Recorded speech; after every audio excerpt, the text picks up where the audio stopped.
5 palatandaan na may demonyo sa katawan mo. Una, malalang pagkamuhi sa mga bagay ng Diyos.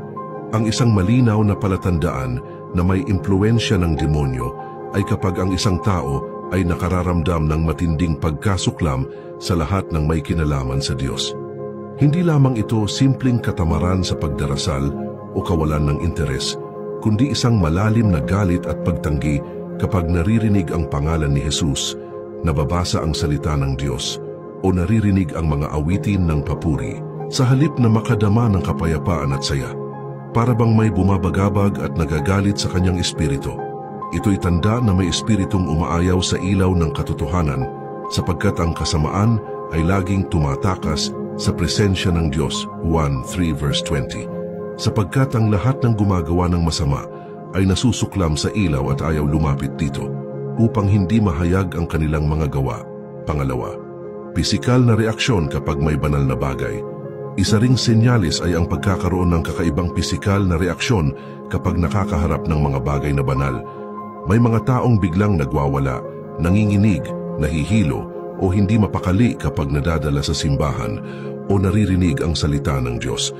Ang iba na may nakararanas ng matinding pagkalungkot o pagkatakot kapag sila'y ipinapanalangin o natatalsikan ng banal na tubig. Ang mga reaksyong ito ay hindi likas, kundi epekto ng espiritual na labanan sa kanilang loob.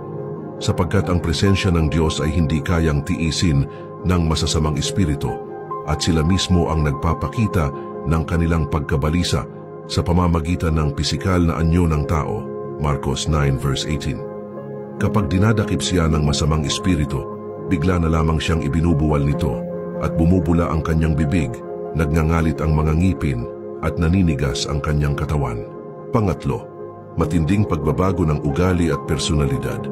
Kapag ang isang tao na dati ay mapagmahal, tahimik at mahinahon ay biglang nagiging marahas, mapusok at mapanira, ito'y maaaring tanda ng espiritual na panlilinlang. Ang mga pagbabago ay hindi basta emosyon lamang, kundi tila may ibang kapangyarihan na kumukontrol sa kanyang isip at damdamin. Karaniwang makikita ito sa mga taong biglang nawawala ng kontrol sa kanilang sarili, nananakit ng iba, o nagsasalita ng masasakit at mapanirang salita na hindi nila dating ginagawa. Ang ganitong pagbabago ay hindi likas, kundi maaaring dulot ng espiritong naisirain ang pagkatao at relasyon ng tao sa Diyos at sa kanyang kapwa.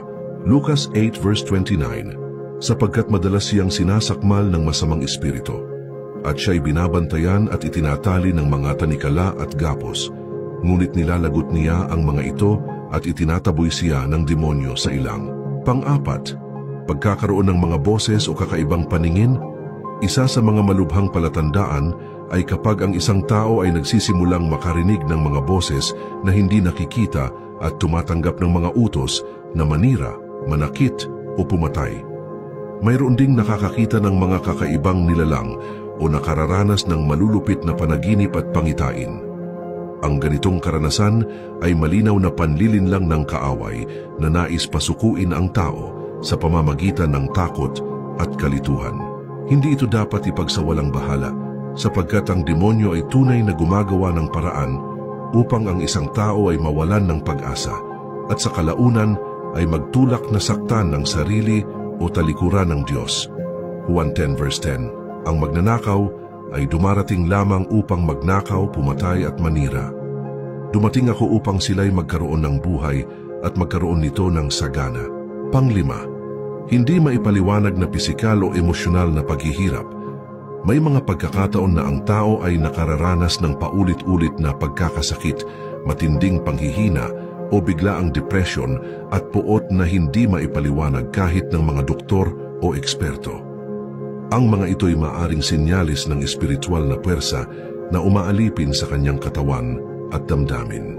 Ang taong laging dinudurog ng kalungkutan, galit at pagkamuhi sa sarili ay madalas na nasa ilalim ng impluwensya ng kaaway sapagkat nais ng dyablo na mawala ang kanyang pananampalataya at pag-asa. Ngunit tandaan, walang kapangyarihan ng demonyo na hindi kayang wasakin ng Panginoong Hesus. Ang kanyang pangalan ay higit sa lahat ng pangalan at siya lamang ang makapagpapalaya sa atin mula sa lahat ng tanikala ng kasamaan. Mateo 17 verse 15 and 18. Panginoon, maawa kayo sa aking anak, siya'y sinasapian ng masamang espiritu.